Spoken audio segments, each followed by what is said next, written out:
பயிற்றுனர்கள் என்று சொல்லி கூறும் பொழுது கராட்டே இன்ஸ்ட்ரக்டர்ஸ் என்று சொல்லி சொல்லுவோம். ஜப்பானிய பாஷையில் வந்து சென்சேன்னு சொல்லி அழைப்பார்கள். சென்சே மீன்ஸ் டீச்சர் ஓ இன்ஸ்ட்ரக்டர்னு சொல்லி பொருள்படும்.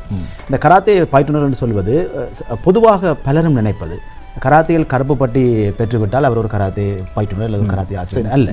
கராத்தேயில் கருப்பு பட்டி என்பது வந்து ஒரு முதலாவது டிப்ளோமா.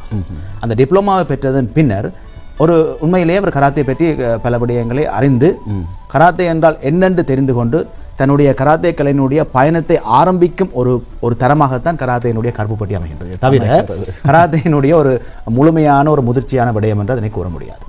அந்த வகையில் கராத்தேயில் கருப்பு பட்டியை பெற்றால் பயிற்றுனர் என்று அல்ல. கருப்பு பட்டியை பெற்றதன் பின்னர் அவர் தன்னுடைய தலைமை ஆசிரியருடன் இணைந்து கராத்தே பயிற்சி வகுப்புகளை வழங்கி வரலாம்.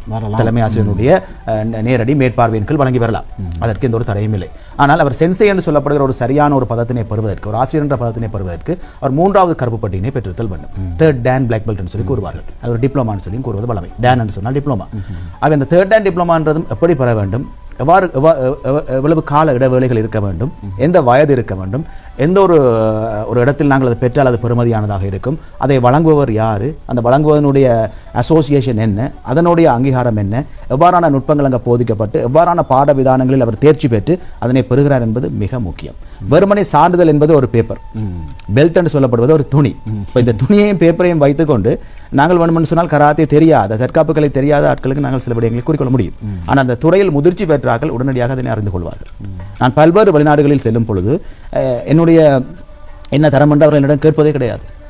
எங்களுடைய பெர்ஃபார்மன்ஸ், எங்களுடைய விடயங்களை மாத்திரமே வைத்து அவர்கள் அளவிட்டுக் கொள்வார்கள், இவர் இந்த தரத்தில் இருப்பார் என்று சொல்லி. ஸோ எங்களுடைய செயற்பாடுகளும் எங்களுடைய பெர்ஃபார்மன்ஸும் தான் எங்களுடைய தரத்தினை குறிப்பிடுமே தவிர, அதை ஐடென்டி பண்ணுமே தவிர, எங்கள் வாயால் கூறிக்கொள்வது நாங்கள் இன்ன பெல்ட்டில் இருக்கிறோம், இன்ன டேனில் இருக்கிறோம் என்று கூறிக்கொள்வது பிரயோசனமாக இருக்காது. அந்த வகையில் பயிற்றுனர்களுடைய தரங்கள் என்று சொல்லி கூறியிருந்தீர்கள். பயிற்றுனர்களுக்கு என்று சொல்லி ஒரு உரிமம் காணப்படுகிறது, லைசன்ஸ் காணப்படுகிறது. அது பல்வேறுபட்டு இன்றைய காலகட்டத்தில் அதனை நாங்கள் பார்ப்பது மிகவும் அரிதாக இருக்கின்றது. ஆனால் பல ஆசிரியர்களை பார்க்கும்போது அவர்கள் அந்த உரிமங்களை சரியாக முறையில் பெற்று வருகிறார்கள். அது தொடர்பான அறிவும் அவர்களுக்கு காணப்படுகின்றது.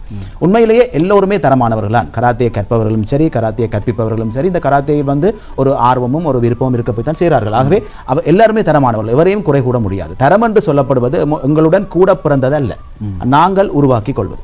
ஆனால் நாங்கள் இன்னொருவரை விமர்சித்துக் கொண்டு இது தேவையில்லை இல்லைன்னு சொல்லி நாங்கள் நினைத்துக் கொண்டு இருக்கும் பொழுது அந்த தரமங்களை வந்து கிடையாது.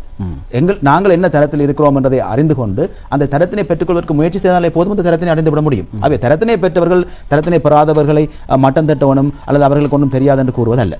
அவ்வாறான ஒரு விடயம் அல்ல. இப்போ நான் கூறும் விடயங்கள் வந்து எல்லோருமே திறமையானவர்கள், எல்லோருமே ஏதோ ஒரு திறமை, ஒரு கட்டித்தனம் காணப்படுகிறது. ஆனால் அதை அடையாளம் கண்டு அதிலிருந்து அடுத்த படிமுறைக்கு செல்லும் அந்த மனோபக்குவத்தை வளர்த்துக் கொள்ள வேண்டும் தான் நான் கூற வருகிறேன். அவை இன்ஸ்ட்ரக்டர்ஸ் குவாலிஃபிகேஷன்ஸ் என்று சொல்லப்படுவது வந்து ஒரு சரியான அங்கீகரிக்கப்பட்ட ஒரு கராத்தே கலையகத்திடம், ஒரு கராத்தே பாடசாலையிடம், அந்த கராத்தேனுடைய தலைமை ஆசிரியர் மற்றும் அந்த சபையினரிடம் அதை பெற்றுக்கொள்ள வேண்டும். DCBA என்று சொல்லி அந்த குவாலிஃபிகேஷன்ஸ் காணப்படுகிறது. அதாவது குறிப்பிட்ட ஒரு டான் தரத்தினை பெற்று குறிப்பிட்ட அனுபவத்தினை அவர் காணப்படும் பொழுது அவருக்கு D தரம் வழங்கப்படுகிறது. பின்னர் அவர் குறிப்பிட்ட காலத்துக்கு பின்னர் அவர் அடுத்த தரத்தினை பெற்று அடுத்த அந்த அனுபவத்தினை பெற்று அவருடைய மாணவர்களுடைய சிறப்பான செயற்பாடுகள், அவருடைய அவருடைய வளர்ச்சி, அவருடைய செயற்பாடுகளை பார்வையிட்டு அடுத்த தரம் C தரம், அதிலிருந்து B, அதிலிருந்து A தரம் காணப்படுகிறது. இவ்வாறான இன்ஸ்ட்ரக்டர் குவாலிஃபிகேஷன்ஸ் கட்டாயம் பெற்றுக்கொள்ள வேண்டும்.